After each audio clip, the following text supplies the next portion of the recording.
and welcome to CherrySTEM. We are back after a bit of a break. I am Anna Cherry here with Richard Rawl. yeah, and we're here to talk about some stuff as we usually do.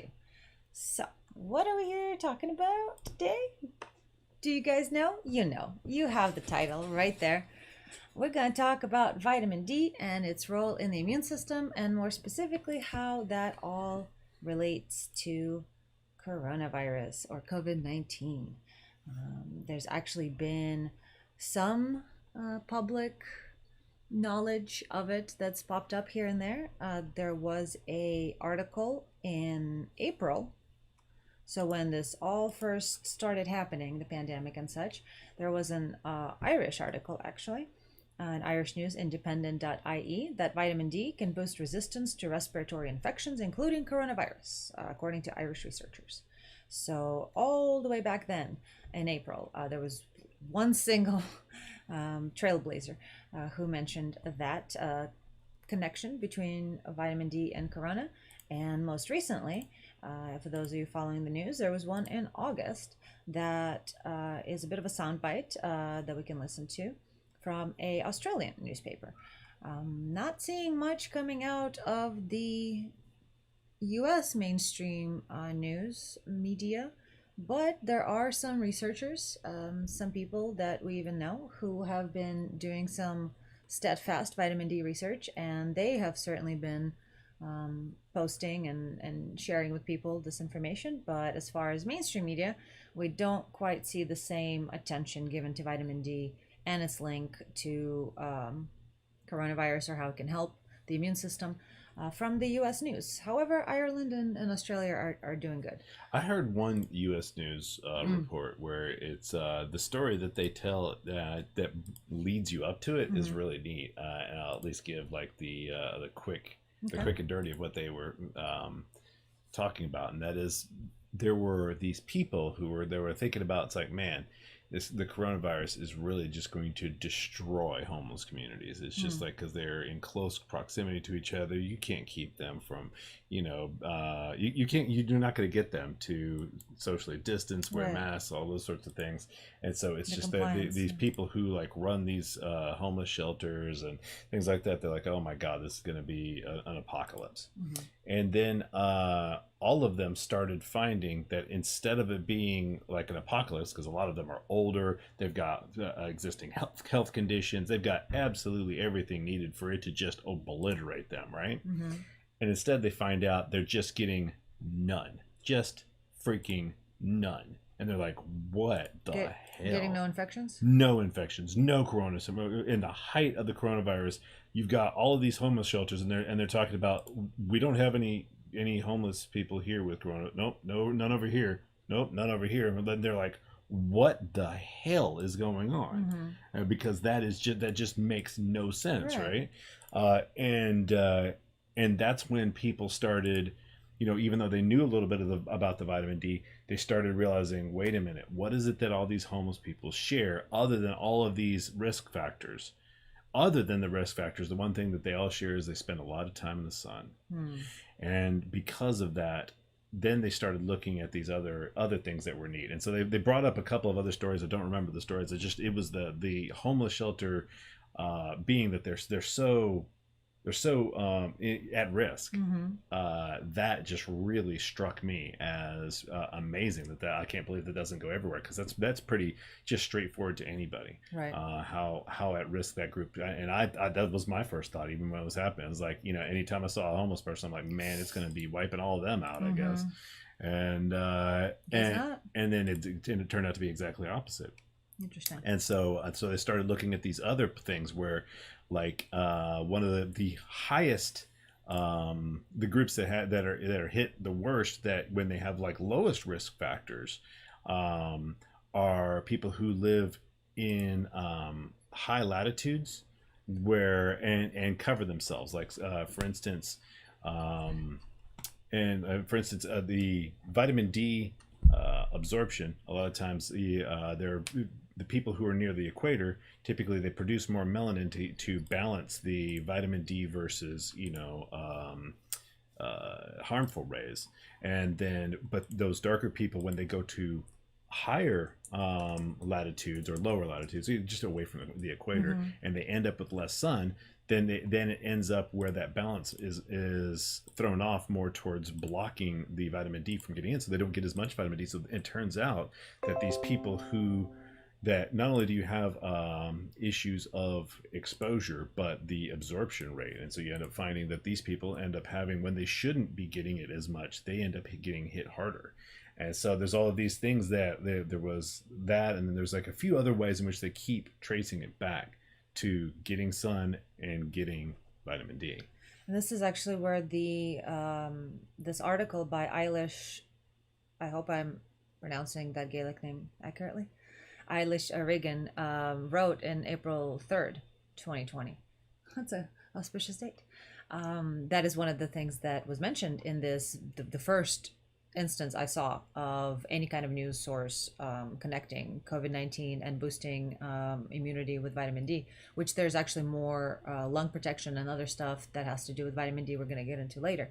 But to your point, this is something that was a concern for the Irish people, because they only, it says here, get sun, or vitamin D can be only made between late March and late September. So they have a very short period of time, and even that is dependent upon the weather. And often you will have very cloudy and morose weather in the United Kingdom. So there are, on that note, there are risks that are heightened for people who live in areas that are not super sunny, or they're highly dependent on cloud cover and rainy weather and things like that. So the way vitamin D, how that all works is it actually is produced by your skin when it is exposed to sunlight. So we'll definitely get deeper into the science of that. But I wanted to, and of course there are foods also that are fortified foods with vitamin D. Sometimes you will find that in your grocery store, that they're eggs with vitamin D that's boosted through the way what they feed to the chicks and other things like that. But there isn't, and of course oily fish, eggs, oily fish like salmon or mackerel. There are certain fortified cereals and dairy products, but for the most part, it's kind of a limited supply. And the amounts that they give you are awfully small. In pills? Well, no, in pills they can give you large amounts. We might we might have to change that notification sound. But thank you for subscribing. So we do so they do give fairly large amounts in pills. It's just whenever they fortify foods and things like that, a lot of times it's minute amounts. And I would also add to that any kind of vitamin and mineral that exists in your food, which that already is kind of under question depending on where you get your food, if the soil is rich with nutrients, if it's organic or non-organic or whatever, all of that. But on top of that, the most crucial point is that you need to have the proper gut bacteria in order to be able to metabolize or to extract vitamin D. And we'll get into this a little bit later, but things such as making sure your magnesium levels are accurate or good will also affect your vitamin D absorption. So there's various things that are happening in the body itself that prevent you from getting everything you need in terms of vitamin D from your food. And some people, like me, are genetically predisposed to not properly metabolizing vitamin D. And that ends up showing up in things like you can end up getting, as your body tries to absorb calcium better because of your low vitamin D, you can end up leaching calcium from your bones, and you can end up building up calcium because your body's not using it in say for instance your kidneys, or there's a variety of weird things that when your body starts malfunctioning, the signs of it malfunctioning are can be unexpected. But the neat thing that I found that was one of the major contributors to why it is that vitamin D is working against coronavirus is not specifically an antiviral property as much, well, at least when it comes to rescuing people. So in other words, like the people are literally taking not like large doses, and it's as they show signs of coronavirus, and it's actually working to rescue them from the worst symptoms. And that is the way that it works is you have this cytokine cascade. We will get into all of that later. Okay, then. Well, I see. I'm just going on what I remember. I don't know what you've got. I appreciate that. It's just I would like to boil the frog. Okay. You know, just a little slowly. That's about all I've got on it anyway, because that's I haven't has something to do with cytokines. Yes. I do believe I have that. Cytokine storm. Yes, I do believe I have that study. But it is a very good point that you bring up, that it is not only a preventative measure, but it's actually been shown to rescue. Yeah. That's pretty fucking amazing. Right. And we do have all that. So buckle in, folks, and let's jump into it. But so for let's pole vault into it. Yes. For those of you who are our international listeners, there is the reference of the article that I'm talking about here. The Irish one is based on the Irish Longitudinal Study on Aging at Trinity College, which is a place I considered as my alma mater before I settled on a college. And some of the key findings for the TILDA study, which is the Irish Longitudinal Study on Aging, is that in UK or in Ireland, 47% of all adults over 85 are deficient in vitamin D in the winter. Wow. Yeah. And 27% of adults over 70 who are cocooning are estimated to be deficient. 1 in 8 adults over 50 is deficient all year round. And only 4% of men and 15% of women take a vitamin D supplement. So in general, and of course older people, they are more sedentary, they do spend more time indoors. So anyone who is at risk already to coronavirus, which is older people, which is people with pre-existing conditions, they're especially at risk to having lower vitamin D because they also don't go out as much. So it's a feedback loop in that sense. And all of your, Futurama watching friends who are like, man, you don't never need to take vitamins. What's this health, getting your health better through eating right and getting and taking vitamin supplements? Why would we ever need supplements? Well, first of all, we live in a civilization, okay? And we are now spending the amount of time we spend indoors. But is it a society? Yeah. And that has led to us living indoors far more than groups than the tribal sort of atmosphere that we developed in. And so there are these huge changes to the way that we farm, to the way that we eat, and all of these things change, can massively change what our bodies are adapted to produce. That's why. And so when you have those guys who are like, the skeptics, meaning that they believe whatever the TV tells them is science. Which changes day to day. One day you can have chocolate, next day you can't. So right, but if they believe that the consensus says this is the truth, then that they'll defend that to the death, and they'll even attack you with it, because they're just a different type of religious. Their religion is consensus science, and they will literally behave religious about it. The one thing that will. Yes, and the thing is, and they're never up on the most up to date science. Right. They're only up on just like watching the Science Channel or some silly shit. And so the thing you need to consider, or watching Futurama for that opinion. I remember. I don't know if they watch it anymore. I know it's a real dated reference. It's a dated reference, but that was a group of people where it's a brain type. And they specifically, that group of people all had this like, I'm worldly and smart, and I don't do those crazy things like take vitamins. It's just ridiculous. But going back to looking at why is it that we would need to take supplements? Well, quite obviously we live completely differently. We also we no longer, one of the things that people don't consider when you talk about the way in which genes are altered by civilization, and that is so many more babies live. You talk about the advantages of civilization, and those same people talk about, it's like, what, you want to go live in the dirt again? Well, at the same time, every single baby that probably would have been culled by the slightest alteration in their genes, the slightest little, people like me, for instance, where I have, this predisposition for not properly metabolizing vitamin D that might have killed me off without technology. There's lots of people those genes would have been taken out. And now we have lots and lots and lots of people spreading these around for many, many generations. And that's one of the things that comes along with slapping away the culling hand of nature. Right. Is that you're going to have to deal with all of these various genetic maladies and things like that, and you're going to have to make up the difference. Right. And we just keep acting like, well, we have a what's it called? You go like kind of a la carte. It's like, I'll take this positive and I'll just pay attention. I won't pay attention that it also comes with a negative. And we do that about our thoughts about what has happened with technology and civilization and all of these sorts of things. And it's I just wish people would spend a little more time thinking about the fact that there's always a price to pay with every one of those various benefits. And we just got to be a little more adult about it and say, okay, now what do we do about it? We took this benefit and that gave us this drawback. Let's look for the drawback if we haven't already seen it. And once we do see it, now let's figure out how to deal with it. And that's why you need things like supplements.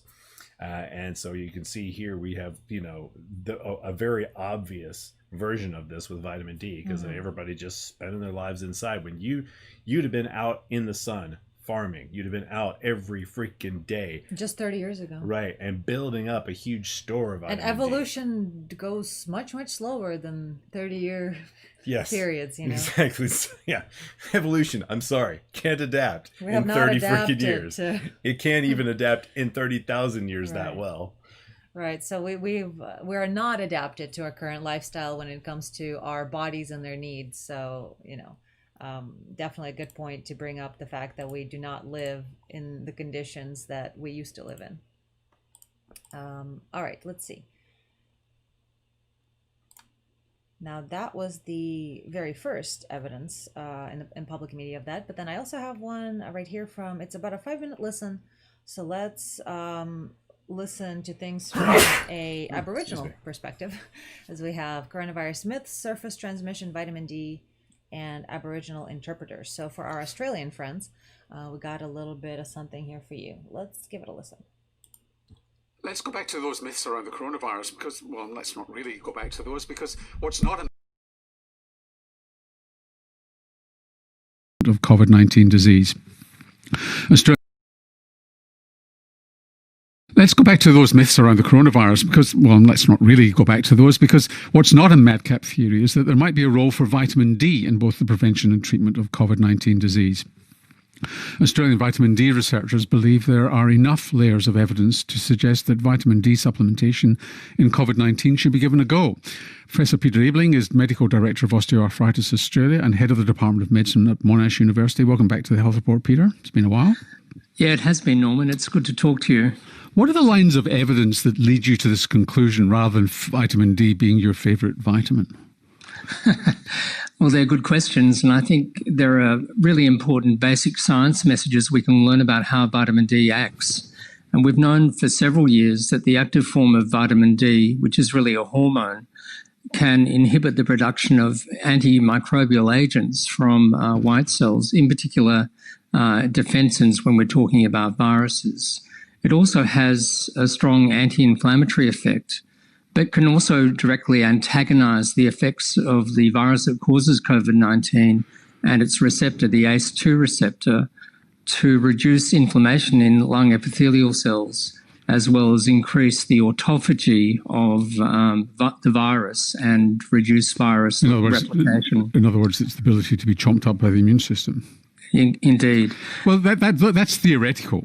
I mean, there's lots of drugs that in theory would work because of all that stuff, but they fail at the hurdle. What evidence is there in the real world that vitamin D in humans might actually be worth having a go?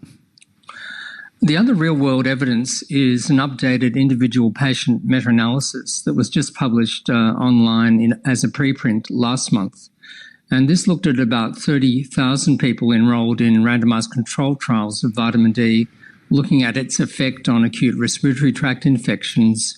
And that showed a significant 11% reduction in acute respiratory tract infections, particularly if the dose was given daily at a dose between 400 and 1,000 units a day. So this was if you like, a side effect. They weren't looking for that in particular. They were looking at it for bone health or something like that. And then, no, that was the primary endpoint of these studies, looking at the effect of vitamin D on acute respiratory tract infections. Yeah. So there was a significant reduction. Yeah, 11% reduction. And what about severity? The severity was also reduced, and I think what the important thing was, you didn't need much vitamin D, only 400 to 1,000 units for up to 12 months to have an effect, and the daily dosing seemed to be quite effective and have a stronger effect of a 25% reduction. There's a latitude effect as well, you believe, with COVID-19, which could be related to vitamin D. There are interesting studies looking at the effects of high latitude on the mortality of COVID-19. In other words, the further away you go from the equator. Yeah. It's a 4% increase for every degree of latitude. And once you get above 65, the mortality increases by 14%, which is a huge effect. So again, this could relate to low levels of ambient UV and low vitamin D levels. And also, what I think is interesting is the groups that are being affected, particularly here in Melbourne, they're the elderly and people in the northwestern suburbs where we know a lot of people living there avoid the sun for cultural reasons, or they may have pigmented skin, or they may cover up their skin, or just practice sun avoidance. And to explain, people with low vitamin D. People with pigmented skin need a lot more sun to generate vitamin D than people with white skin. They probably need about 4 times as long in the sun. So even for me, in the middle of the Melbourne winter, it would take about 30 minutes at noon standing out with exposed arms and face to generate enough vitamin D. So really in Melbourne, about 50% of the population has a low level of vitamin D during the winter months. So you're postulating that vitamin D is only going to work in people who are deficient? I think it's a vitamin, so it's really important to think that we don't want to treat people who are sufficient, but I think we choose the population groups that are most likely to be deficient, and they're most likely to have the greatest benefit. I'm not advocating measuring vitamin D, but I think we just treat them with the vitamin D because it's inexpensive and safe. So what do you suggest? Go on. But I think, we need the data from the randomized control trials that are already underway looking at the effect of vitamin D supplementation on COVID-19. But unfortunately, we won't get the first of those results for about 6 months' time. So that's a long way to go in the current pandemic. What are you suggesting happens in the meantime?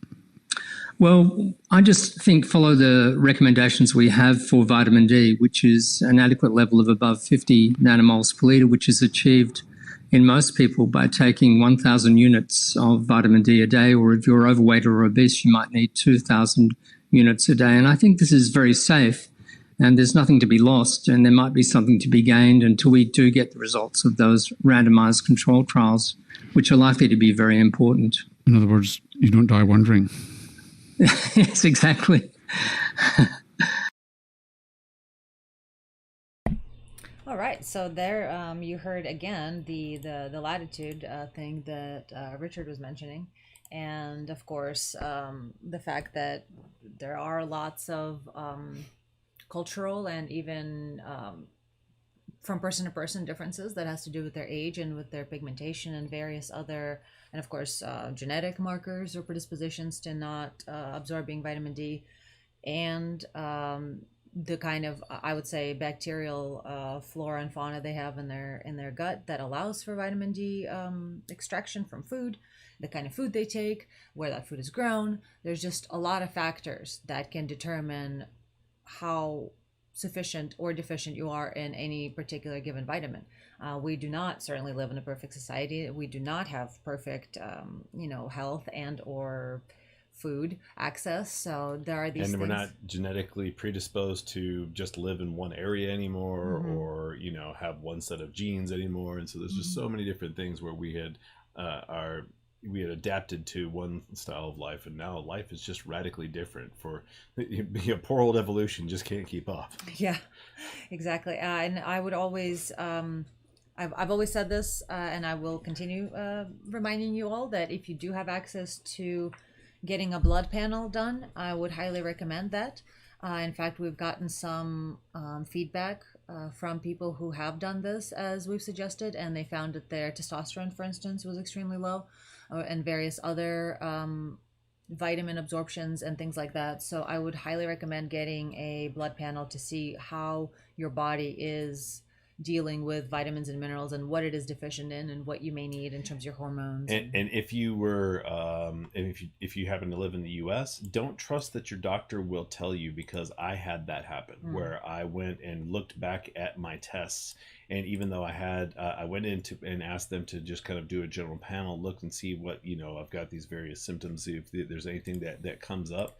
When I look back at it, I mean, I looked back at the actual tests from the test place. I was able to get access to it, and it was like clearly, boldly marked in red as extremely deficient. And my doctor said nothing at all. In other words, he just didn't even look at it. And so that is the state of healthcare in the U.S. Do not expect that they will actually know how reality works. I mean, they're going to be going on, what kind of drug can I prescribe you, because that's just how our health system has developed. And so yes, get the panels and then look yourself. All right. Now, what is vitamin D? What are we talking about? Well, vitamin D is a fat-soluble vitamin, and it is an essential nutrient as well, and it's a hormone, which is just weird. But vitamin D is an essential nutrient. It does play critical roles in several physiological processes, and those processes are blood pressure regulation, calcium homeostasis, and immune function.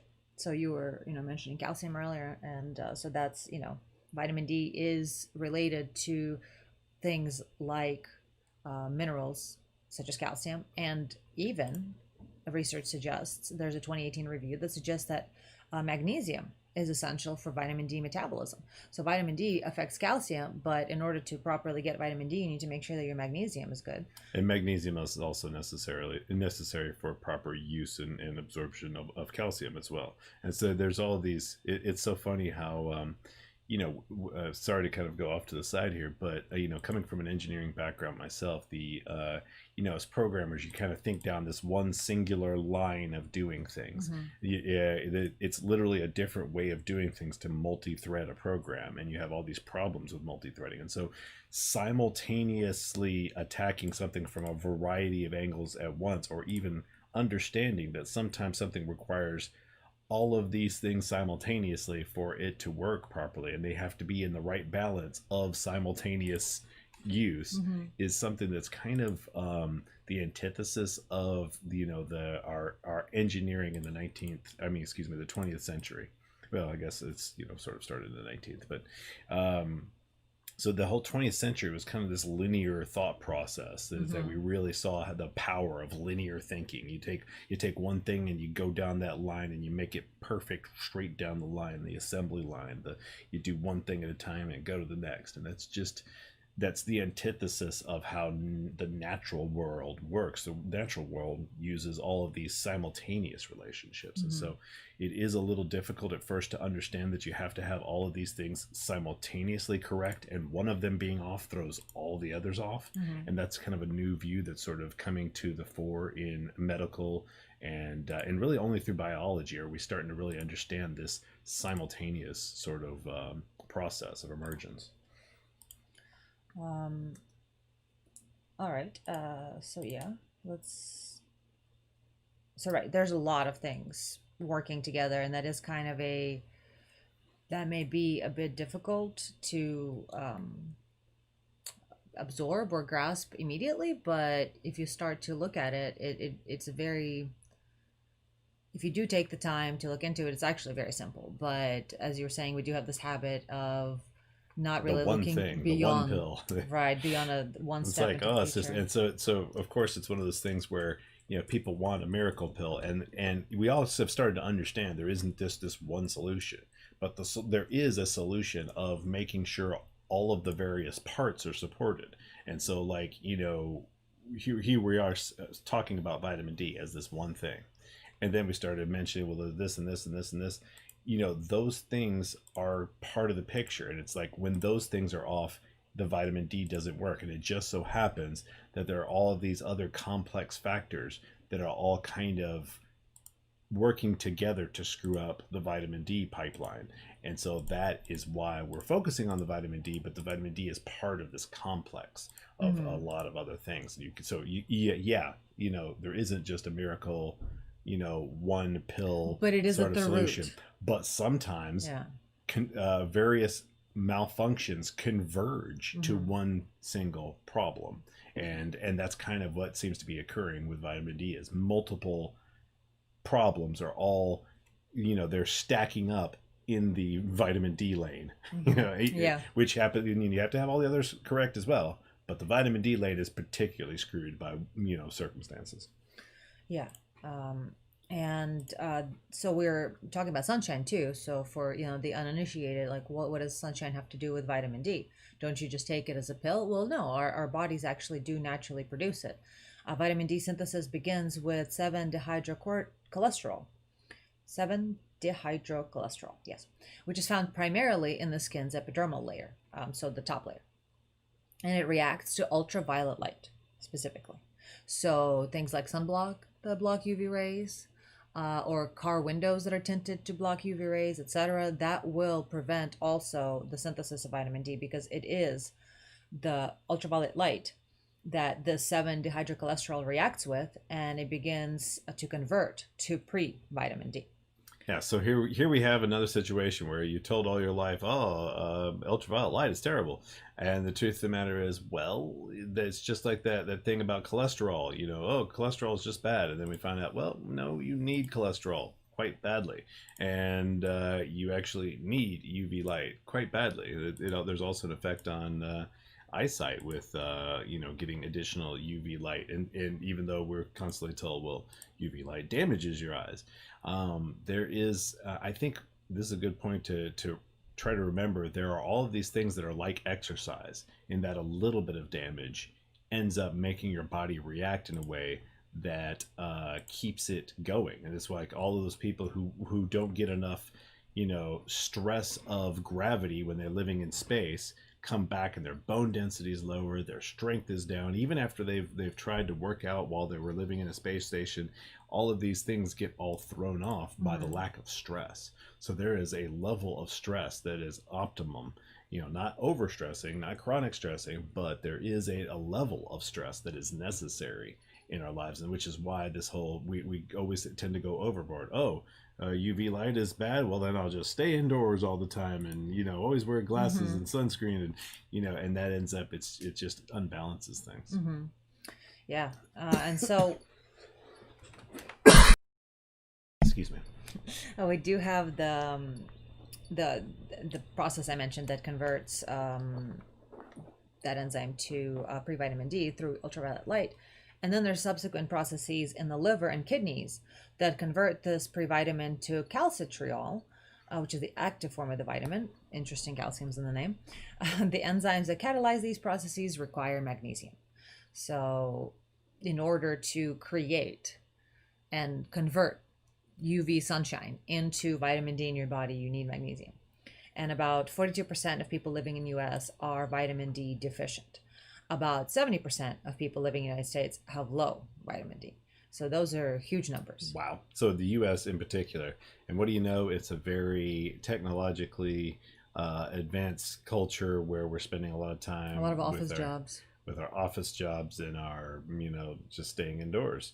And now it's particularly bad during the coronavirus. Everybody, Well, that was the thing that we sort of jokingly were talking about, putting on our conspiracy hats, where vitamin D, aka sunshine, is extremely important to prevent and even rescue people from the risk of coronavirus, and we're being told to shelter in place for an indefinite period of time, which is the opposite of what we need. Well, but the thing is, going to indoor places, I understand. It's really what we need to do is go outside more. Right. It has to be, and a lot of those people who are complaining about it, they want to go to other indoor places. Right, exactly. So as long as you have a little backyard, little garden, a little place to just walk around your neighborhood, that was definitely not something that was blocked by any kind of regulation or legislation or whatever. Or once again, we find out air conditioning is the devil. Yep. Getting used to it. Yeah, to quote Dogma. Yes. Yes. The movie Dogma. The movie Dogma, yes. The air conditioning is the devil's creation, or at least the devils love it. Now, there was findings in a study that was presented in 2016 that suggested that vitamin D deficiency is associated with an increased risk for developing acute respiratory distress syndrome. And the And what do you know? I've had, ever since I was a child, I had all of these respiratory problems. Yep. Mm-hmm. Yeah, acute respiratory distress syndrome, ARDS, is a severe form of acute lung injury that is characterized by rapid breathing, shortness of breath, a low blood oxygen, which that can lead to health problems, and can lead to respiratory failure and death. It commonly occurs with viral illnesses, including influenza, pneumonia, and of course COVID-19, which is a type of viral pneumonia as far as everything is shown. There's been other studies that drew on data collected as part of a multi-center randomized controlled trial that had 476 patients. And it showed that patients' vitamin D status was assessed upon admission, and a lot of these patients were considered low. So people with ARDS, inevitably, it shows that they have low vitamin D in their bodies. Assessment indicated that approximately 90% of the patients had low vitamin D levels, even when data was adjusted for age and illness. Now, the patients with low vitamin D levels spent an average of 6 days longer on mechanical ventilation compared to patients with higher levels. And these findings clearly suggest that, vitamin D can help with reducing costs for things like ventilators and other, stresses on the medical system could actually be alleviated if you supplement vitamin D. Now, immediately, because I knew that vitamin D is correlated with, is a major factor in the cause of autism. We would like to talk about that in a separate episode, of course. Right. Yeah. I just Googled looking for respiratory illness and autism, and apparently that's like it's so common that there's some studies showing that the way in which their lungs branch can be an indicator of autism. Wow. Yeah, so it's so that stereotype of a nerd with an inhaler is quite a thing. It goes back right along with this vitamin D pathway. Yeah, that's very interesting. No, so that's the thing. Something that vitamin D is very, very interesting, and there's some really neat things that we'd like to talk about in terms of autism. But today it's mostly about the immune system and COVID, since now that the heat has died down, except if you're living in Southern California. And in UK there was a heat wave recently, but things have started to calm down a little bit now that we got September on our doorstep. So you can actually go out now and get your vitamin D and try to supplement at least daily in the sun. So the risk of COVID is not, of course, entirely gone, but it is still kind of a topical thing. So now that you're able to actually go outside, we are here with advice and information for you to how to best prepare your system for actually the next flu season, since the winter's coming up soon. There's going to be other influenza, cyclical, seasonal, respiratory problems. So here's your chance while the sun's still out to get some sunshine and or otherwise try to look into getting vitamin D supplementation. Now, immune system and vitamin D is a thing established for just all people, but specifically, as we teased in the beginning, there are ways in which vitamin D directly affects COVID and the risk to it of it, as well as the severity of symptoms and potentially decreasing the symptoms. So let's look into that. Following from the previous study of the acute respiratory distress syndrome, which is, as we mentioned, commonly occurring with viral illnesses such as the flu and COVID-19, which is another type of flu. Majority of COVID-19 patients were found to be vitamin D deficient. And that is something that came out recently, of course. The study involved COVID-19 patients that were treated in intensive care units. And of the 20 patients for whom vitamin D levels were available, 13 were treated in the ICU. And of those, 11, which is nearly 85%, were vitamin D deficient.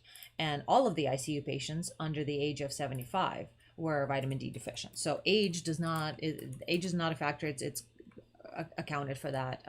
People that are susceptible to vitamin D the most, 85% of them, are deficient, not just low vitamin D, but specifically deficient too.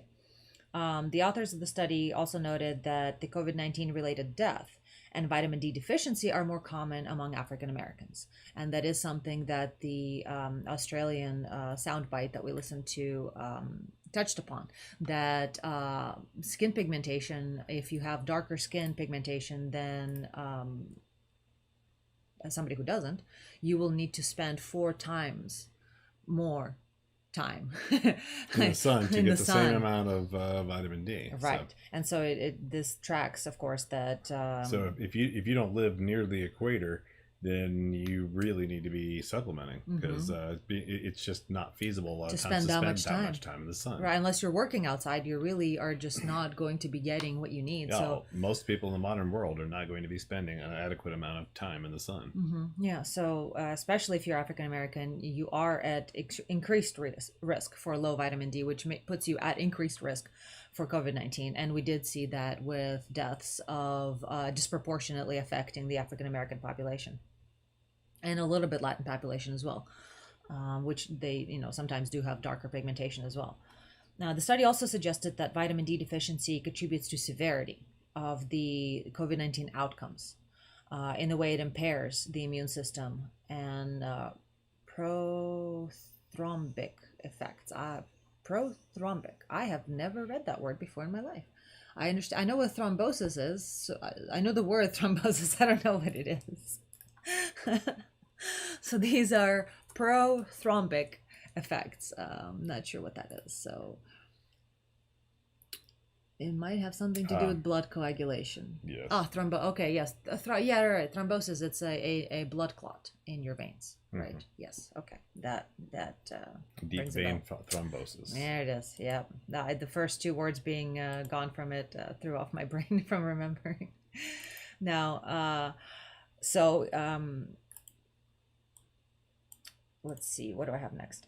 Okay, I have this one up twice. So we did mention earlier too that so I'm pretty sure we don't need to beat the horse. You get the point. Low vitamin D and coronavirus, you've heard that from the Australian soundbite, you've heard it from research. All of this will be available likely in the in the pinned comment. I will pin a comment that will have all of the resources that we are using. And if you'd like to support the show, a little mid-roll ad for you. The show is brought to you by, ourselves. This is our hobby. We love educating and entertaining and informing. We're like the BBC up in here. And we could certainly use your help. And if you're appreciating the show, feel free to donate a one-time donation at streamlabs.com/AnnaCherry. That is on the screen for you who are watching. For those of you who are listening, streamlabs.com/AnnaCherry. Or you can become a subscriber, especially if you're interested in more adult style entertainment. We do have a riotmodels.com/Anna_Cherry. And that is also specifically in the description. Click on that. Join at the base level. That lets you in on our after shows. And it really helps us a lot. So thank you to everyone who has subscribed and has continued to support us over the years. We are in our 54th episode of CherrySTEM, and we could not continue doing this without your support, truly. Now, back to vitamin D. As you were saying earlier, Mr. Master? Yes. Mr. Master. I just started looking things up, and it turns out that a lot of people are seeing that autism may be a risk factor for COVID-19 specifically because of the alterations in inflammatory response, therefore the immune cytokines, system. and so in other words, once again, seeing that same link between the vitamin D part of it, because vitamin D being related to autistic disorder. And going back to what you were talking about in the beginning of the skeptics, that is one thing that will remain true about our show. We will always talk mad trash about skeptics. We believe that a lot of That's because they're just anyone, honestly, it's not about skeptics per se. because this goes for atheists, this goes for extremes of both political spectrums. We are in general very derogatory towards those who have certainty in their knowledge. Yes, exactly. And skeptics, they say they're skeptical and they're not. And that's what galls us, people. really. Whenever people are self-proclaimed skeptics, okay, a lot of people are skeptical. Most people who enjoy science to any level will think of themselves as skeptical, and I think of myself as skeptical. I would never call myself a critical thinker, a skeptic, right. and because what happens is you have these people who label It's a themselves label, skeptics, yeah. and what they are is they are that guy who's part of that group after somebody's been beaten down, and then the group is standing over them. Some person jumps out of the group and kicks the guy on the ground. Right. That's what the skeptics are, is they feel like they're part of a hive that can back them, and they don't really care about the information. And those people exist in religious groups. They exist in basically any group at all has this, I'm better because I am part of the group, and they don't realize that that's what their idea of being skeptical is. I remember I was actually raised in a very religious setting, and there were people in that group who would derisively laugh at those idiots who believe in evolution, and those and they just they'd laugh about them, and it's just so ridiculous. And how it's the same kind of this attitude. It's like, this group has got my back, right. I can attack. And that's really kind of the issue, that whenever we're talking about skeptics, it's that person, and not people who are simply skeptical. You should definitely be skeptical, but the person you should be most skeptical of is yourself. And unfortunately, people develop arrogance by proxy. Right. Their group, it can be arrogant, their group. And so even if they have no self-confidence whatsoever, if they associate themselves with their group, suddenly they can have this crazed arrogance that they attack people from. And so the arrogance by proxy people are the ones that we're talking about. Right. And yeah, I bring this up is because, for instance, and this was something that was commented on 3 years ago, but for instance, 3 years ago, the New York Times article was saying that vitamin D supplementation is unnecessary. And what do you know? That's completely false. Yes. So, you're right. The New York Times is particularly, in my view, and I can, provide evidence of it.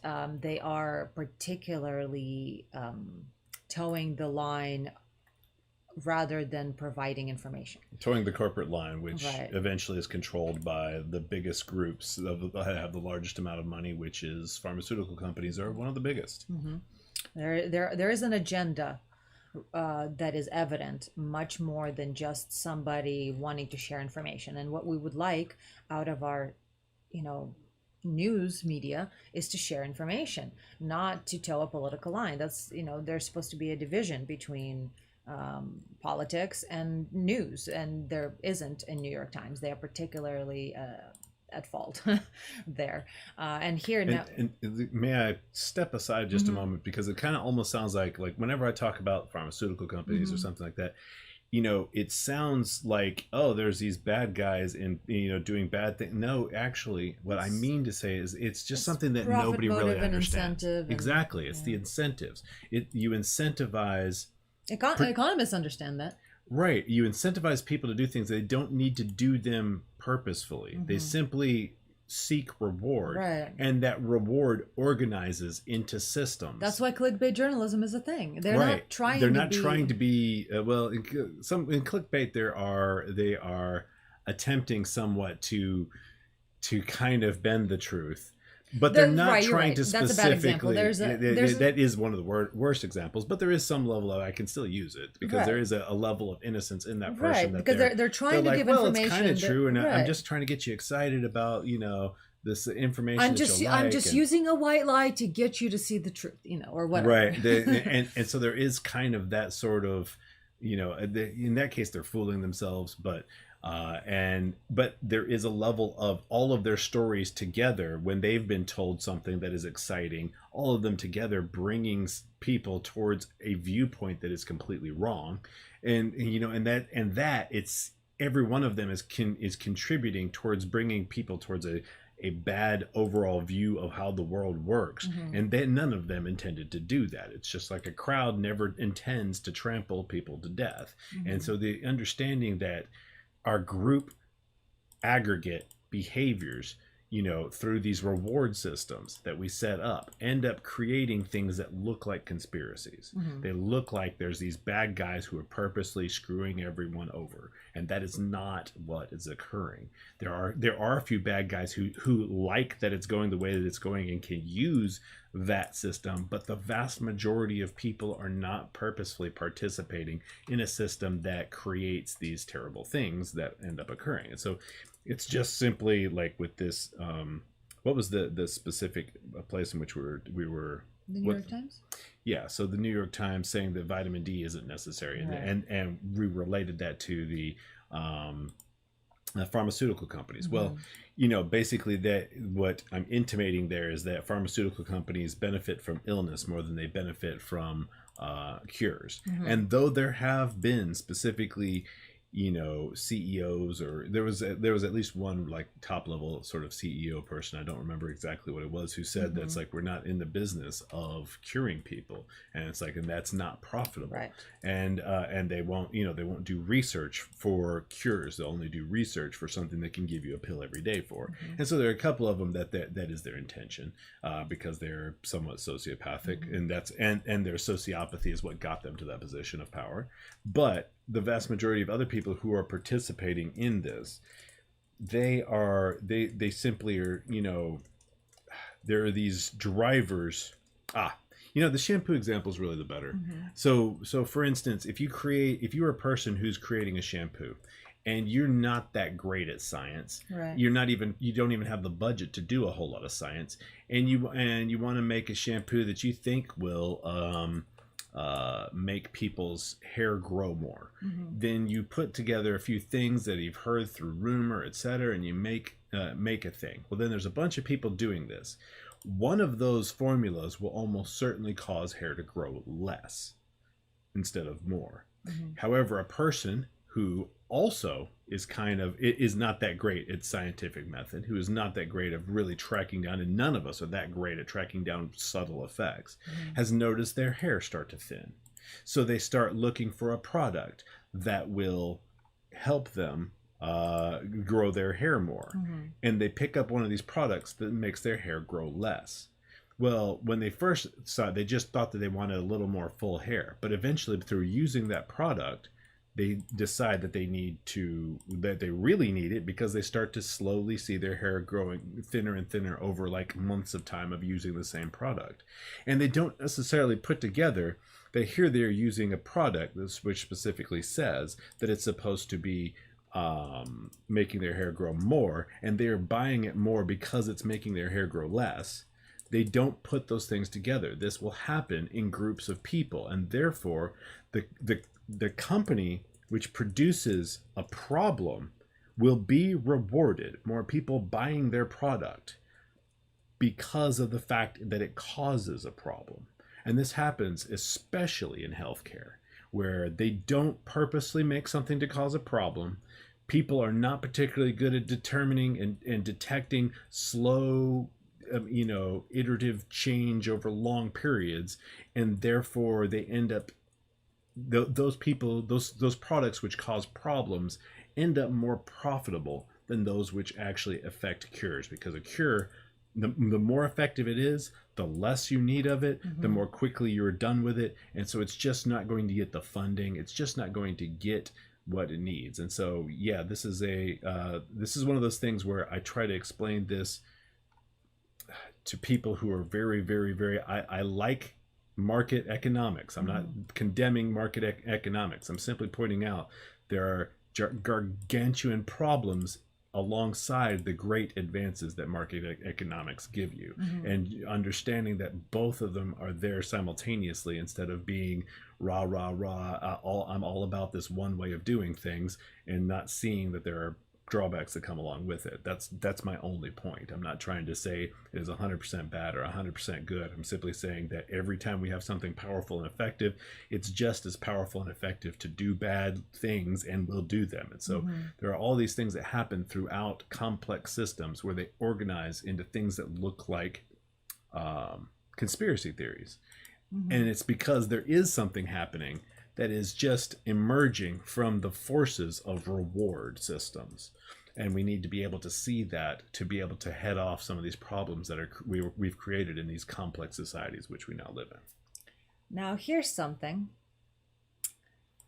Dutch researchers found that COVID-19 antibodies in breast milk. So drinking breast milk.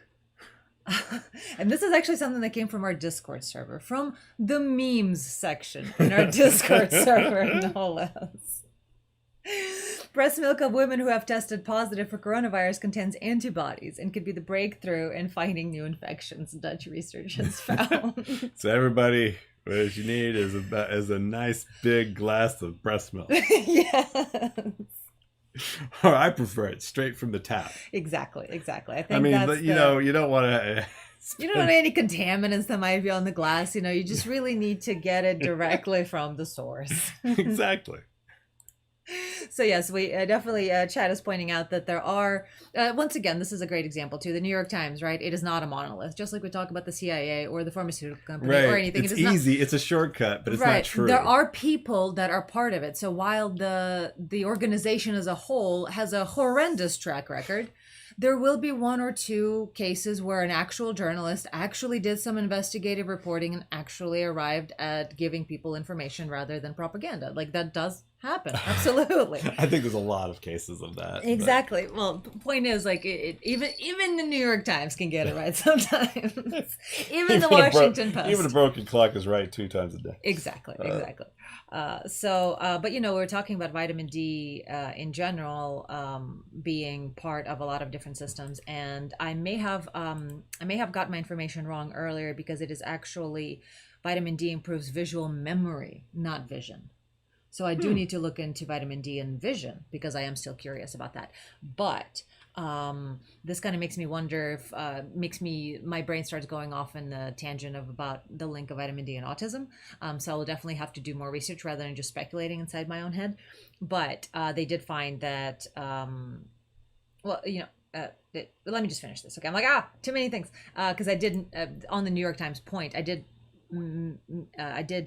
mean to mention too many M words. So the New York Times was like 3 years ago, though. Let's give them credit. This was a while back. They were like, you don't need to supplement vitamin D ever, except 70% of Americans are low on vitamin D and 47 are deficient. That is so, for them to say you don't need to. And here we that have... really seems shady. And so, there are evil people doing evil things. And that's one of those ones I have a hard time thinking that that's not some some purposeful, paid off, evil shit, because that's what that sounds like to me, because it's so easy in the middle, it's so easy to track down that information about vitamin D deficiency has been around longer than 3 years. It just feels like there are some conventionalists or skeptics, as we're calling it, self-proclaimed skeptics. They're just like, or a lot of times science communicators don't actually read science. They sort of get handed out a press release by a pharmaceutical company or by whoever is their editor, who has to make sure the newspaper has to keep running, meaning the advertising dollars need to keep coming in. You can't piss off your sponsors. There's a lot of, anytime money's involved in politics of any kind, it's trouble. But we have evidence from Science Daily that daily or weekly supplementation halved the risk of acute respiratory infection in people with lowest baseline vitamin D, which is below 25% nanomoles per liter. However, people with higher baseline vitamin D levels also benefited. So overall, the reduction in risk of acute respiratory infection induced by vitamin D was on par with the protective effect of injectable flu-like vaccine. Wow. And here's our conspiracy hat again. Ouch. On par with it. On par with the flu vaccine. Now that's that's how can painful. You, right. That's billions of dollars painful. Exactly. So how can you tell people that you don't need to supplement with vitamin D, albeit 3 years ago? When people kill others over $1 million, and you're talking about okay, maybe just a couple $100 million for that particular ouch. It's hard to see this as just a mistake after a while, where you're like, guys, this information information is out there. The evidence, just talk to like a single scientist. Look at PubMed. This is publicly available.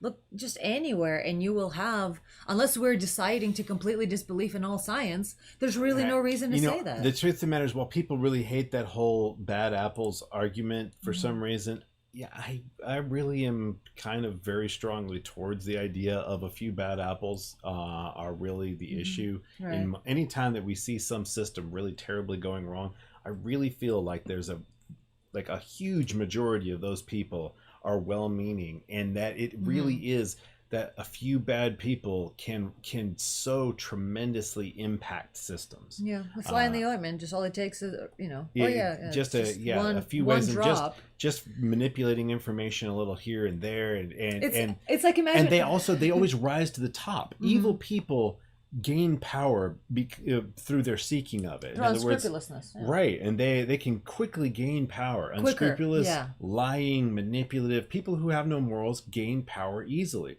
Positions of power have to be protected from unscrupulous individuals because they seek them out the most, and they are the best at achieving them. And so just understanding that's another thing that constantly goes wrong, and that's why it's like, we shouldn't be seeing these organizations as monoliths. I really do believe that there is much more of a bad apples sort of effect where they're not even turning the other people bad as much as they are causing the other people's good intentions to end up going horribly wrong because they manipulate them. All these good people, they change the availability of information, they manipulate the trust systems, because there are trust systems in these various organizations where you believe that those people who are above you are also well-intentioned, and all the people around you could be very well-intentioned and well-meaning, and being able to detect somebody who is a sociopath lying to everyone and using their good intentions and their trust and cooperation against them I think that really is a very large part of how things go wrong. Yeah.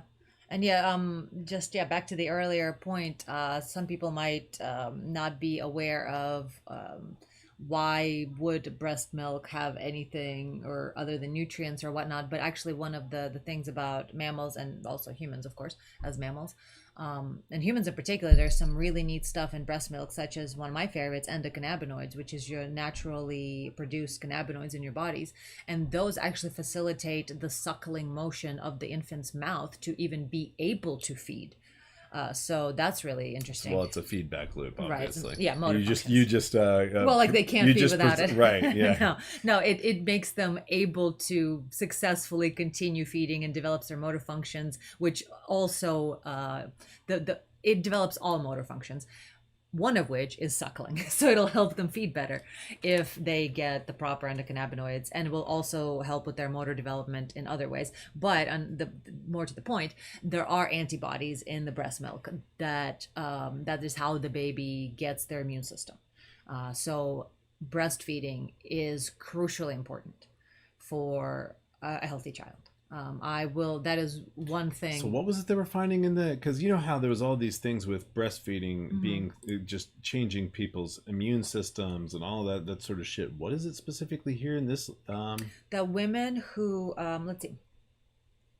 The researching team was looking at, because they found that coronavirus antibodies. Yeah. So women who have tested positive for coronavirus have antibodies in their breast also milk. all the various antibodies that we pass along through breast milk. That's huge. Yeah, that is one advice I will give women for the rest of time is please breastfeed your children. If you're going to have a child, you will do yourself, actually bonding wise, with your child, and the human that you are bringing into the world, that human will have much better life in terms of being a healthy human, mentally and physically, if you breastfeed. I'm a very big proponent of that. Also, vitamin D, though, is relating to various other things, and it is a steroid hormone, which is just fascinating to me. And there were studies that found that it is also associated with the low vitamin D is associated with the risk of developing vertigo. So people who are deficient in vitamin D will have vertigo. So what about the cytokine storm? Actually, I don't have that. I thought I Oh. did, but I it was thought the you did. 7 cholesterol, the other thing. Yeah. So anyway, then Then go. Yeah, we'll now have we're to- in the depth of science. Go. Yeah, go ahead. So like one of the main Unload things on 'em. that kills you. Well, no, I don't have that much technical information. Okay. I just have the general information. Well, what you consider not that much technical information? No, And- in this case, it really is just general. okay. And specifically, the way that it ends up working is that that vitamin D prevents the cytokine storm. Basically, it prevents the overage of. So a cytokine storm basically is what your is immune allergies, system. right? It's your immune system attacking you. Right. So your body detects that There's some foreign body like so- pollen, and then once it overreacts, it can end up destroying your own cells. And so like for instance, one of the ways. So poisonous mushrooms, the actual death cap mushrooms, the way that they kill you is, if I remember correctly, and this is a decade old information, was through your liver basically being attacked by your immune system, and which is why milk thistle for some reason can stop that. I'm not sure how it interrupts it specifically there, but that's what they use to cure you of poisonous mushroom poisoning.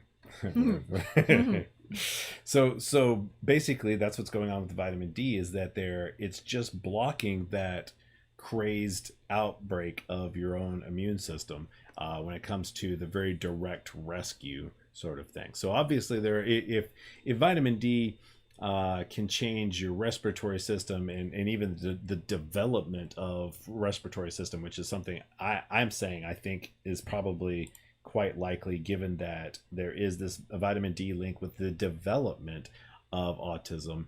And then they also find that the development of the lungs in autistic children is different. And then you find that vitamin D is a huge predictor of how healthy your lungs are against infection, etc. So then I think it's pretty clear that there is a connection there between the vitamin D and your lungs that has to do with developmental over time effects. And so that's my point there. So there's an immediate effect Right. of keeping your immune system from going haywire, but the long-term effect, it seems to be, of course, more important generally. It's like we always want something that we could just take one pill and not have to deal with it. Right.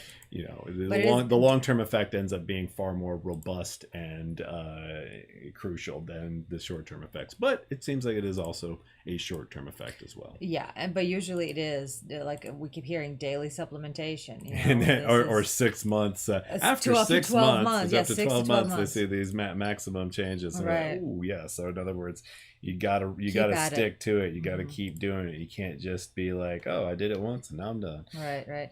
Well, speaking of the immune system, since this is sort of the point of the show, let's talk about emotions and the immune system. So on this Sunday night, thinking about how to stay healthy while staying sane. Now, if you want to protect your immune system, there's a growing body of research that suggests that you should consider your emotions. And by that, we mean your general emotional state.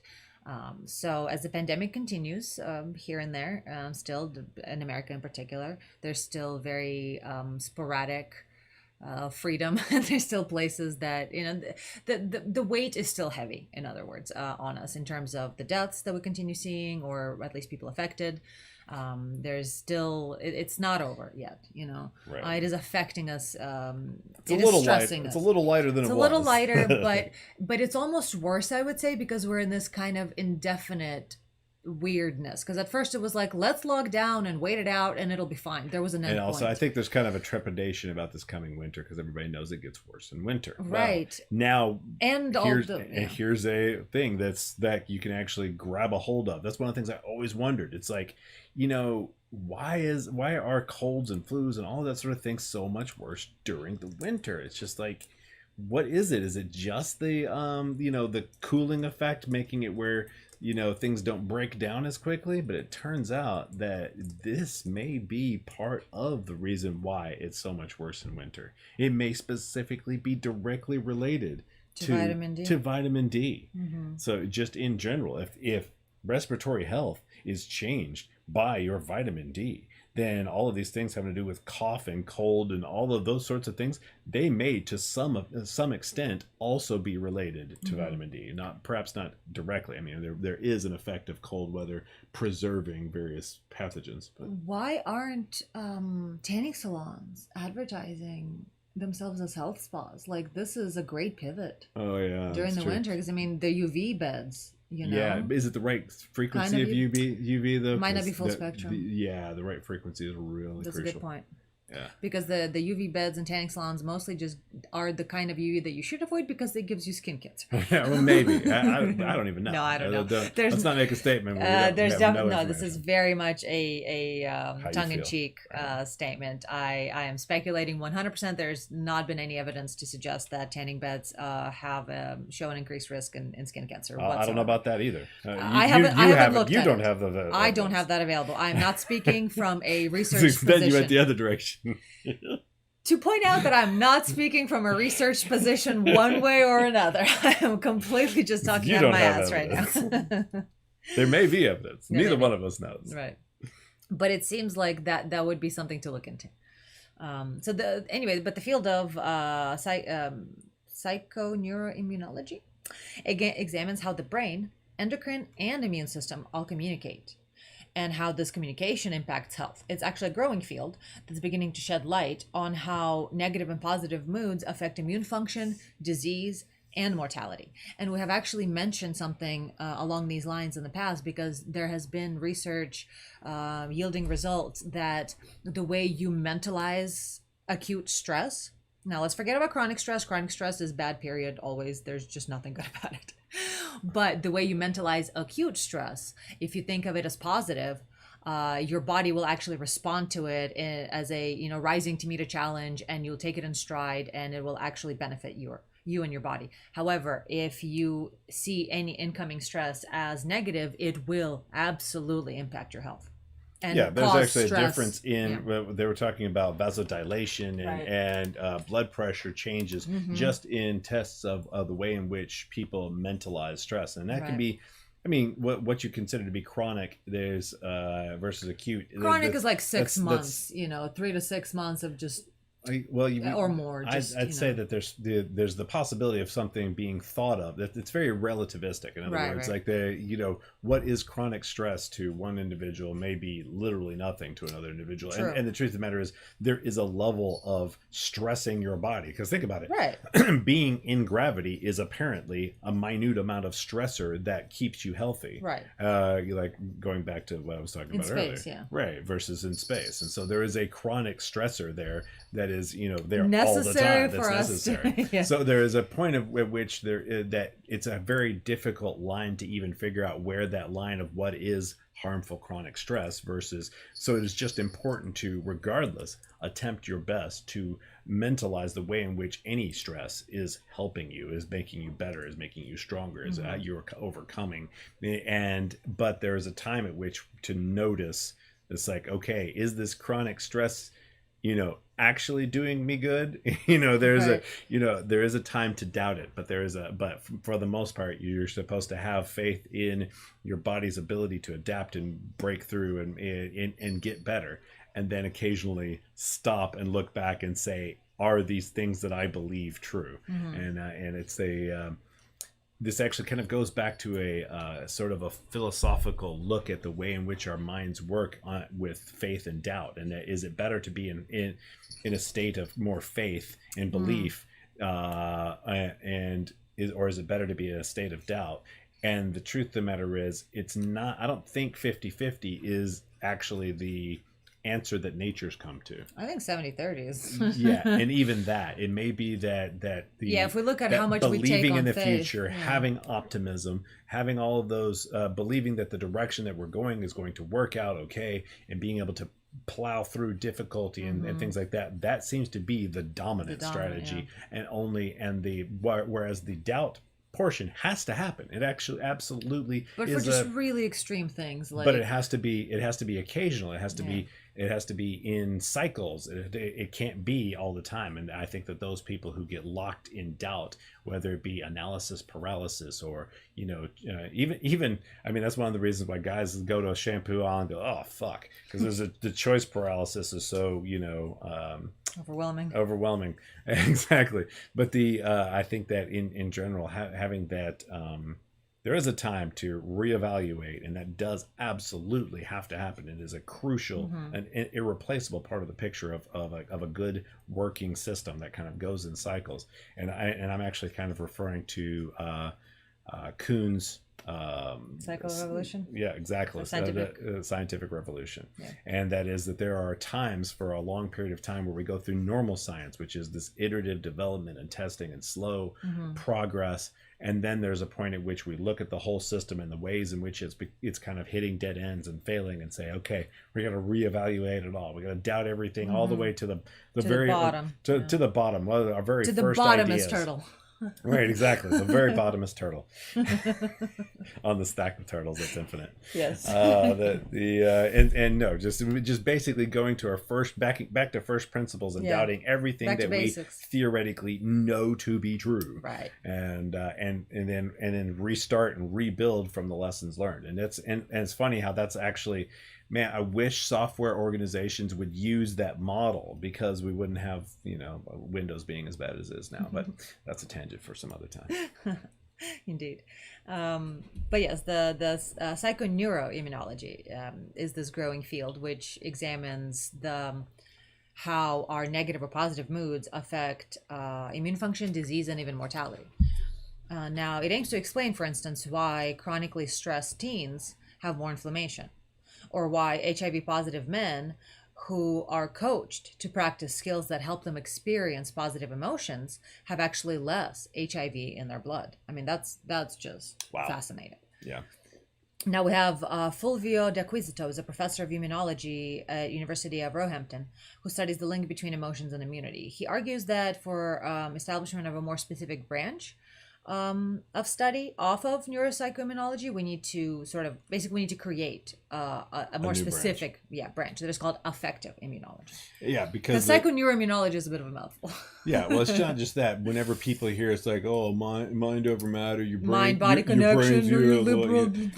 Yeah, there are people who are gonna doubt that because they don't understand exactly how much there's a direct connection to the creation of hormones and combinations of hormones that come directly, literally, from your brain. Your brain is dumping them into your bloodstream. Yes. And so understanding that, they don't think about the idea that's like, you just get amped up in your head and suddenly your body's tingling with adrenaline and everything else. Right. They don't think about that. You have a thought and then your whole body is a buzz. Right. And then you start talking to them about, it's like, you can really control your immune system and like so much of your body through your brain. And they're like, yeah, right. It's like, did you think about this other thing? It's right there. It's really easy. But apparently some people, because they have this belief that it's like it's nonsense that you have this mind-body connection. It's just some hippie bullshit. That's just it's for years that's been a thing. Right. But I think that people are starting to kind of get over that now. Yeah, we're getting a little bit more extent. We're getting a little more scientific. Right. A little more broadly considerate of effects. A little more open-minded. Yes. So there is considerate. I like that word. Yeah, considerate. But it's still a problem. There are still a lot of people that you have to say, okay, you remember that we're talking about this. You have to put it in the right phrasing. There is this release of real chemicals. This isn't a magic thing. We're not talking about woo-woo magic. You got to avoid their walls that come up. So based off of the words, you use a keyword and a wall pops up. Right, because you started talking about that psychobabble nonsense. Right, yeah. And of course you weren't, but that's how people interpret things. As soon as you talk about psychoneuroimmunology, psycho anything, it starts with psycho, forget about it. They made it a nice long word to have an authoritative feel to it to get past that, but they still want to call it effective immunology. I love it. That's great. It's called affective immunology. Yes. Now, the thing of it comes down to the difference between emotions and affects and mood. So here's where, that's why whenever immediately the word emotion came up, I wanted to clarify, because it's not about with like your instantaneous, your feelings, or being sad or happy when you see a puppy on a TV screen. We're talking about the way you're affected by your mood, the mood of you, the effect that your thinking is having on your emotions. Emotions, Dr. Acquisito reasons, start and finish within a specific time frame. You laugh or cry for a few minutes, but not for a week. These experiences, in turn, still affect the body, even if they aren't chronic. So there is an effect from your emotions, but it isn't the emotion itself. So it's, you know what I mean? I'm trying What's the downstream effect? Right, of the exactly. That's why it's like affective immunology. You have an emotion, and fine and good, and it releases chemicals, it and has those an chemical effect. messengers have modulate your things like your immune system. Mm-hmm. It can even go down to your epigenetic profile of your DNA. Mm-hmm. Yeah. So Dr. Acquisito says that when one feels an emotion, the immune system immediately registers the change and adjusts to it. This means that if we are laughing, we have an immediate change in immune cell numbers in the blood and other functions, as it is the case if we're angry or crying. For every change in the way we feel, there's a mirror correspondence in the immune system. These temporary changes in feelings are important to the immune system because their cumulative effect in a day or in a week determine how we deal with daily immune challenges, he says. A classic example of this is the stress of cramming for a big test or project. The positive side of the stress is that it keeps you healthy during crunch time, but the negative side is when it's all over, we often get sick. There's the crash.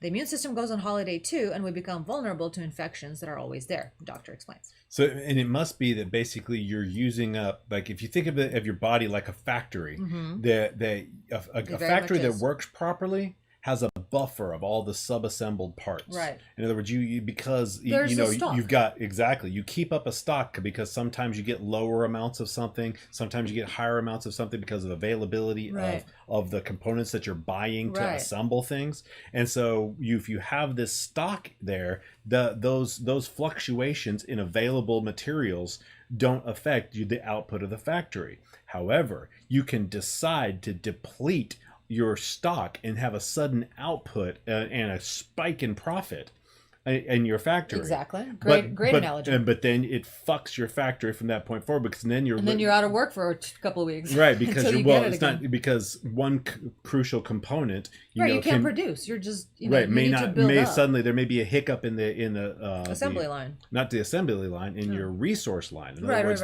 the people you were buying parts from, suddenly the glue factory doesn't produce that type of glue that you were using before. The wood has some blight. Any kind of little thing like that, any tiny hiccup can screw over your entire factory's production because you are no longer maintaining the buffer. And so that is a thing that people don't really experience in their everyday life. But of course, anything like all your cells in your body are going to have best practice types of systems because those are just real world failures that eventually would have been eliminated by by evolution. And so I could see exactly why that would happen, where the stress allows you to dig into your reserves, and then your reserves have been depleted, and so of course your body is going to start to fail. Because why would it's like, I'm sitting there thinking, it's like, well, why on earth would your if it amps up your immune system, why would your body then go on hiatus and allow you to become sick? Because you use it up. Well, because you were using stress, because there was something crucial. And in our period of development, there were times when suddenly there was a war, and there was suddenly a famine, and it's like there's something you've got to do now. So it's time to dig into your reserves. It's time to endanger yourself a little bit, because the danger in the future of your sickness is not as great as the danger you are facing right this moment. And you need to stay healthy in those extreme transitionary because points. This is life and death. In the future, it's a little bit additional risk, but here it's great risk. So basically, you are, through your heightened emotion, you're saying to your body's factory that this is a greater risk time, and so therefore we must dig into reserves and destroy those reserves if necessary, so that we can survive through this higher risk period. And that's the problem with having by the way, hyping up your entire population with fear. You can have greater quarterly output and fuck over your ability to produce in the future. Right. Yeah, in his own lab, De has experiments on mice that showed that different emotional states can induce changes in genes and outcomes in the immune system. So yes, even we're talking about the kinds of emotions that even mice feel. We're talking about your mood, your state. We're talking about fear, satisfaction, relaxation, apprehension of various shades in between, loss, that's an emotion, things like that are general states of the mental experience. In turn, Dr. Quizito says that there are definitely things that can be done to help your immune system and emotional system in one go. However, he doesn't advocate for a blanket approach. Everyone has to find their own way to wellness, or homeostasis, as it's called in immunological terms. Yes, that good old homeostasis. Quote, everyone should make an effort to understand and to tune in to what is best for them and stay away from the one measure fits all remedies. Dr. Quizito says, as some people like the seaside and others the mountains, everyone should test and see what makes them feel better in a unique and personalized way. And this is also true because, some people will, while I do believe that everyone can benefit from exercise or that everyone can benefit from, particular things, there are definitely different unique ways that each person learns or experiences the feeling of being loved. For instance, we talk about love languages, that some people feel loved when somebody does something for them. Others feel loved when they get gifts. Others feel loved when they're held and talked to in positive ways. There's different little key things that key off our emotional release. And just in health, for instance, there's I always talk about, you need to get exercise that's absolutely crucial to your mental well-being and in your health and everything. But what if you're already in a wheelchair? I mean, what good is that going to do for then you have to have alternative methods of achieving some of the same things, which is why I also talk about heat therapy, and how that's something that most people, even if you're disabled, you can at least do heat therapy, and that can have a lot of positive effects. And if you can't do that, well, then they've made some of the things that are extremely valuable illegal, so I can't really help you there. Yes. Yeah, and of course we also know that men and women, for instance, have a distinct difference in how they process loss and trauma. That women prefer the speech approach to sort of talk out their feelings, and I have my own speculation as to why that is. From personal and anecdotal experience, I think it has to do with rearranging one's thoughts as you speak them. I believe that is something women actually require. So don't get too mad at your girl when she's talking too much, because that is her way of thinking. So it may seem like you are a soundboard. Well, you kind of are. She is trying to arrange her thoughts because sometimes it is best done through speech for women. They're able to see and organize their thoughts better that way, which of course, if you are having a dialogue, that makes it more susceptible to change, that you can influence them with, and vice versa, because speech is influence, while on the other hand men prefer to do things. They physically like to put their body to use, to build something, to go for a run, to put their body through something. Yeah, to take action. To take some sort of action, yes.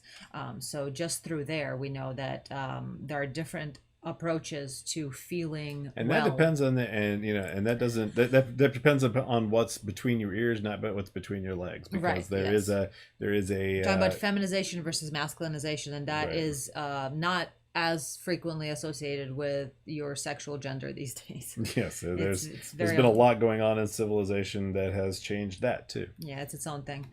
And I do have some other links that I will leave down below for those who are interested. Looks like in just the past couple of days, Vermont is on track to contain COVID. We have a COVID tracker here map. So for those of you who are masochists or interested in sort of if you're planning a vacation or you're trying to move or in general just want to kind of get an assessment of the health of the nation, there's an nifty tracker that shows specifically detailed information in terms of infection rate, positive test rate, ICU headroom, and things like that. And it kind of maps it all out on this big infographic map where you can see a risk level from active or imminent outbreak to on track to contain COVID with risk and slow growth in between. And there's also some information about contact tracing apps and how they're actually not really working that well. And I actually would like to reserve that article for our conversation with subscribers, which we will be having in just about 10 minutes or so as we wrap up this show. We are going to be going into the after party, the after show for CherrySTEM. So if you'd like to join in, check out riotmodels.com/Anna_Cherry. Or I can drop a Linktree article. Well, actually, for those of you who are listening, it's Linktree dot. It's a weird way of doing it. linktr.ee/Anna Cherry on top. So it's Linktree, but you put the dot before the e's and /Anna Cherry on top. And you can find all of our links there, one of which will be subscribe to us, and that will allow you to join us in the after party. So that, yeah, just basic subscriber, and it's also a lot of lewd and sexual stuff there, so be warned, there will be titty. But also you can donate about $7 a month or so in order to join in. So if you'd like to send us your donations through Streamlabs and join the after party, that is perfectly acceptable as well. Now, one last thing that we can leave off on is that engineers found a unique use for rice cookers.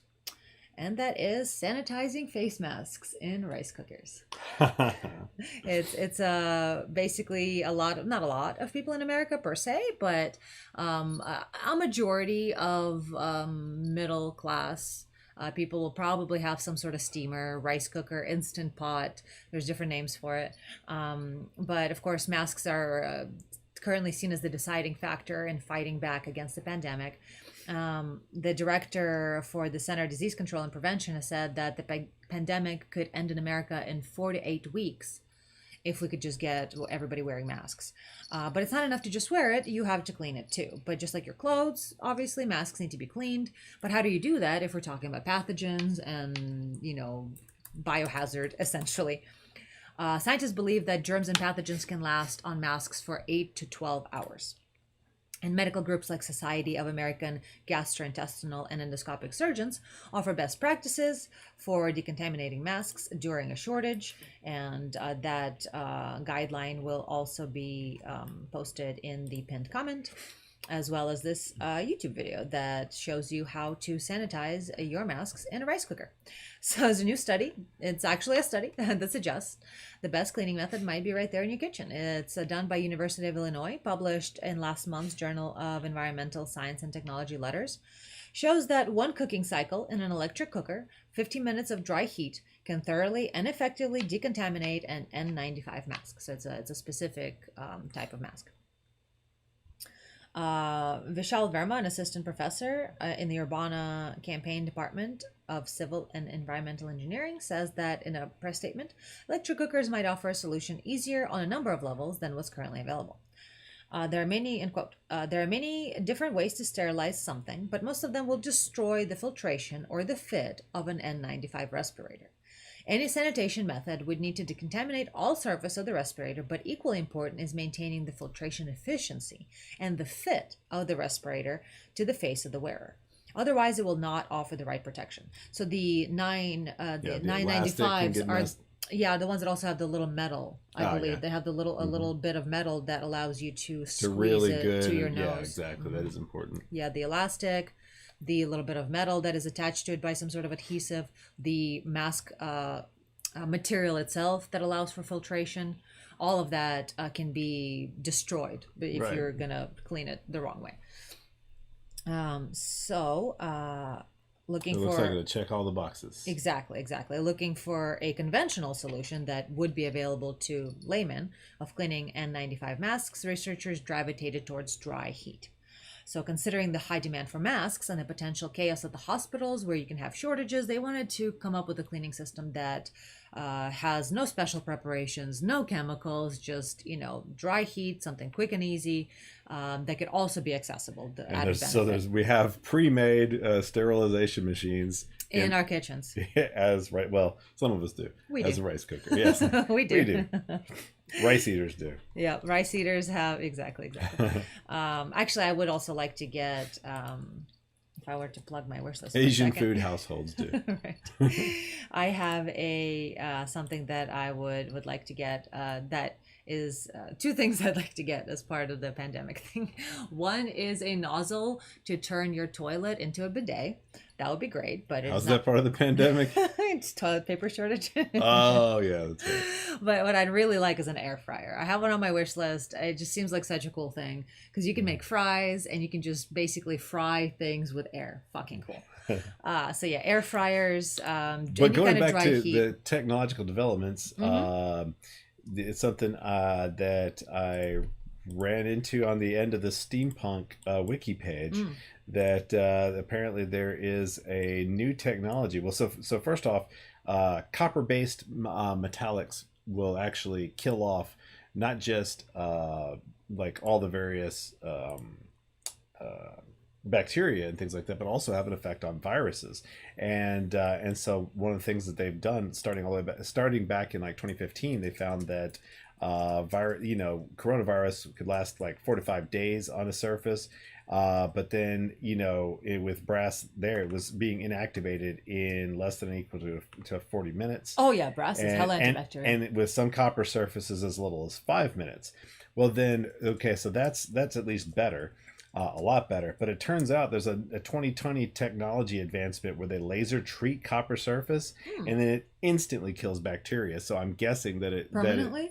Yeah. Oh. So it'll probably very nearly instantly disinfect, destroy viruses as well. So that's probably, and there's a lot of like large scale copper surface deployments in various hospitals that they're starting to do. It's just copper surfaces don't look as pretty. They're kind of hard to clean, but I think that this laser treatment actually even gives it a surface that is doesn't look as bad because they could start to look all funky. I find copper extremely pretty in its natural state. However, for anyone who has seen statues of like Hans Andersen or the Mermaid or whatever, any statue in Copenhagen, they're all green as all get out because they're copper. And with I'd be willing to bet that copper... if this starts keeps going like this, all the plates and things like that, people are going to develop like a quick laser you can pass over them to treat the surface and stuff. Yeah, seriously. They'll just treat the put on the copper surface and then just swipe it with alcohol and then wipe it with the laser and retreat it where it'll instantly kill bacteria and viruses and stuff. So it's just really neat. Yeah, agreed. That is awesome. Now I do have a little bit of a after show special for our subscribers and such, and we will be talking about contact tracing apps. So something that is important that people have been trying to do with the whole virus thing is to, and it's something that actually worked really well in China specifically, because there's a greater rate of compliance in more authoritarian countries. And there's more conscientiousness in more collectivist countries. So this has actually been a great hit in China, where they were able to have contact tracing apps that eliminate the spread of the disease because you can track it much better and contain it. In US, that has been a problem. Apparently, they're just not working. They're like, we were trying them, or at least thinking about trying them, but sometimes there's a pushback in some places from just even the idea of having contact tracing apps, even though our phones already track us everywhere we go. There's some disconnect and some of that stuff. So we need to talk about contact tracing apps and that they could work in America. But all they need is to heal the Grand Canyon-sized rift of trust. So we'll be reading an article from Inverse by David Grossman about innovation, American contact tracing apps. What are the options and why aren't they working? There's COVID-Wise, an app, and some other apps, and we're going to talk about how they work, and also why haven't they been actually doing what they're supposed to do. So all of that will be coming right up Yes, with our restoring subscribers. trust. That is a very big thing that a lot of people and a lot of academic circles are talking about. Is that one of the biggest problems we face today is the lack of trust in the various systems that uphold society. All of the various things, like even though I talk about, the problems with the authority in various science establishments, and I sound extremely anti-authoritarian in that way. It's only because I feel like they failed, and it's not because I dislike the idea of authority. Right. I am very much for the idea of authority. I'm just not for the idea of authority that got there through social means instead of through merit. Right. And that's what we've got now. Is all authority is established by social means and not through actual merit. And that's going to happen repeatedly. And that's one of the things that people who like the idea of merit haven't caught on to yet. All these people who really they believe that if you're in a position of power and authority, then there must be merit, and that's not true, because there are the what drives mankind is so much based on instinct and old systems of guessing at authority and what is right, and trying to determine truth through social means, and all those things that were part of our instinctual heritage still plays such a gargantuan role in the way that the world plays out today. And so the people who like merit do not realize that merit is not the main driver of how authority ends up being held, gained, established, all of those things. That is the merit systems are almost always overwhelmed by social systems repeatedly over and over and over.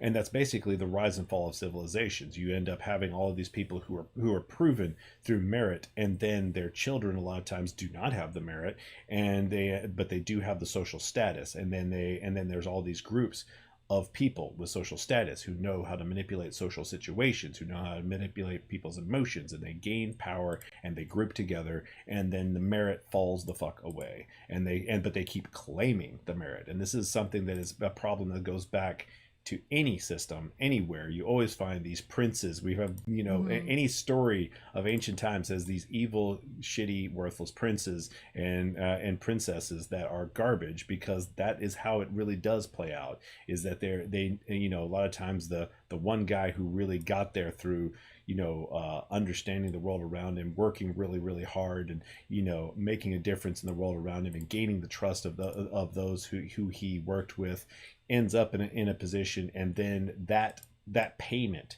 that experience, ends up not being translated to their children, or if it is translated to their children, it doesn't make it to their grandchildren, and then we end up with these sets of royalty that are horrific garbage, riding on the coattails of that one person who actually had merit. Right. And so it's just, there is this idea of merit that is so oversimplified, that is really standing in the way of merit actually ever flourishing.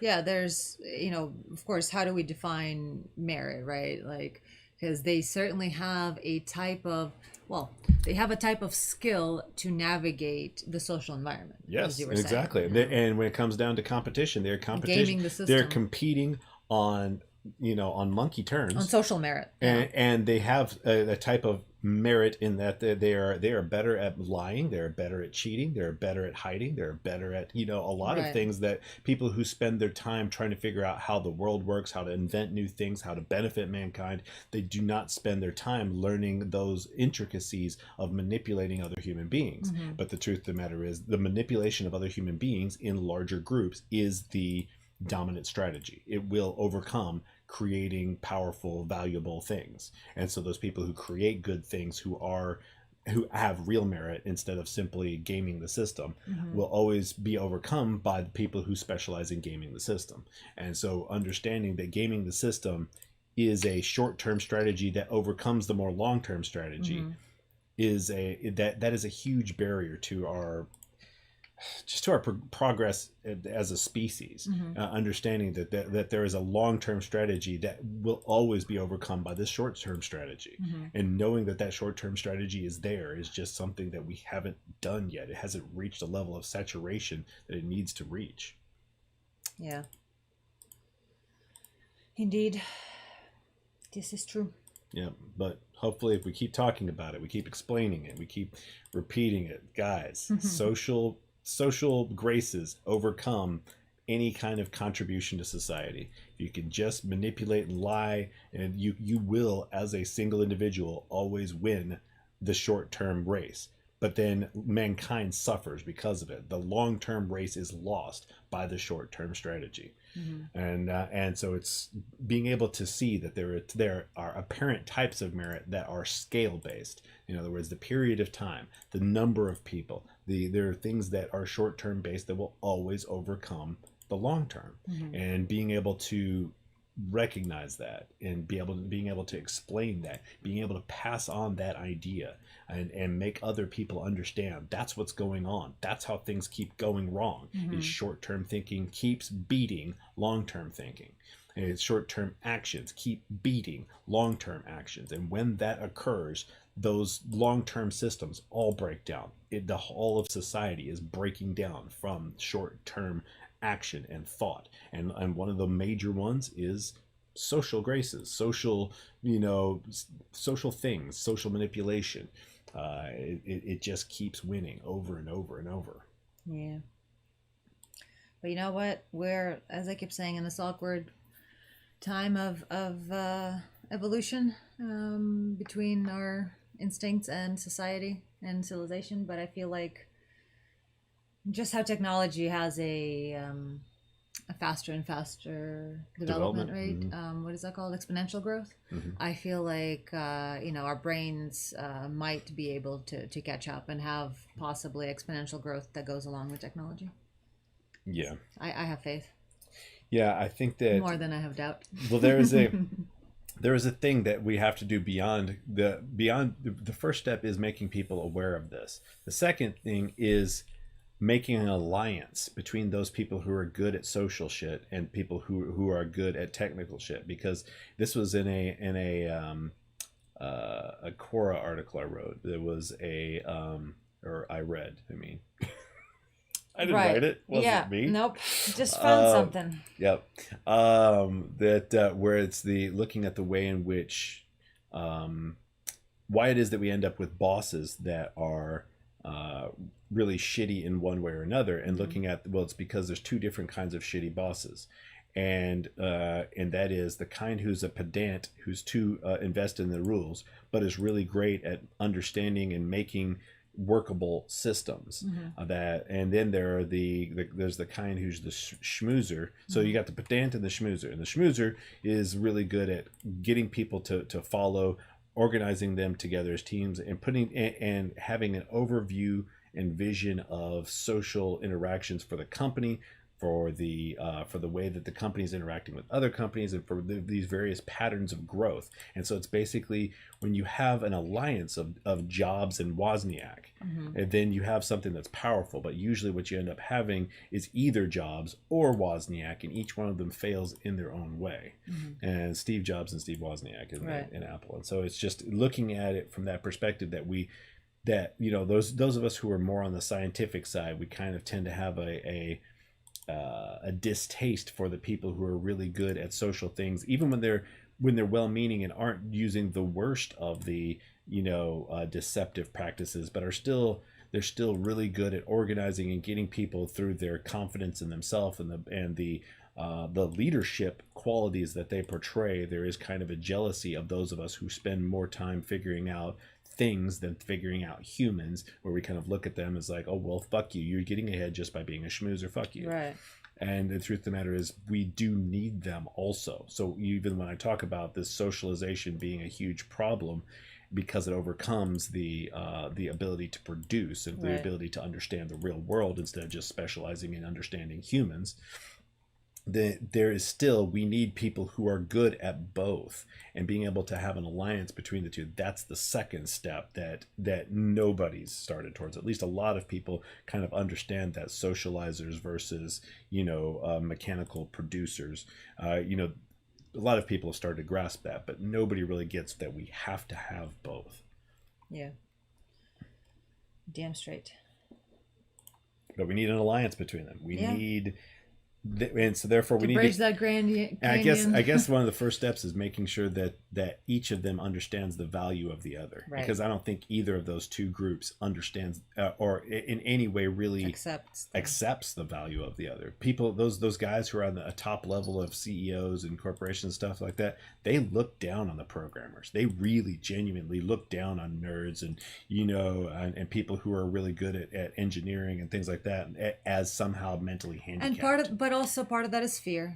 Yeah, that's true. And nerds look down upon chads, and part of that is jealousy. Yeah. And they both are just jealous of what the other one has, but instead let's just work together, yo. And I mean that could be said for men and women in terms of like what's current crisis of attacking men. Because women want what men have and are able to do with how their brains are organized. I don't really feel like men also have a bit of a jealousy towards the amount of social support women get and the amount of that they just can get away with or whatever the fuck.